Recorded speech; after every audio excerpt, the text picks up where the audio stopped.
حرم شریف کو پہلے تعمیر کیا گیا، اس کے 40 سال کے بعد مسجد اقصی کو تعمیر کیا گیا۔ مسجد اقصی میں حضور پاک صلی اللہ علیہ وآلہ وسلم نے معراج کے موقع پر انبیاء علیہ السلام کو نماز پڑھائی ہے اور امامت فرمائی ہے۔ حضور پاک صلی اللہ علیہ وآلہ وسلم نے ارشاد فرمایا،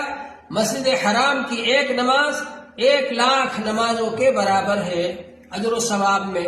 اور فرمایا مسجد اقصی کی ایک نماز 50,000 نمازوں کے برابر ہے، مسجد نبوی کی ایک نماز 50,000 نمازوں کے برابر ہے۔ اور حضور پاک صلی اللہ علیہ وآلہ وسلم نے ارشاد فرمایا، میری امت میں ایک جماعت ایسی ہوگی جو حق پر قائم رہے گی، ان کو کوئی نقصان نہیں پہنچا سکے گا ان کی مخالفت کرنے والا، مگر یہ کہ ان پر جو سختیاں آئیں گی، مصیبتیں آئیں گی، اس کو وہ جھیلیں گے اور برداشت کریں گے، یہاں تک کہ اللہ جل شانہ کی طرف سے ان کی فتح یابی کا حکم آ جائے گا۔ صحابہ اکرام نے پوچھا،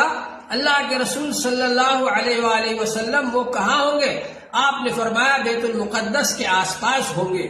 تو اس حدیث شریف میں بشارت ہے ان لوگوں کے لیے جو بیت المقدس کے لیے جہاد کر رہے ہیں، قربانیاں دے رہے ہیں، حتیٰ کہ وہ حضرات بھی جو کہ غزہ کے اندر رہ رہے ہیں اور بیت المقدس کے آس پاس رہ رہے ہیں اور عسقلان میں رہ رہے ہیں، ان سب کے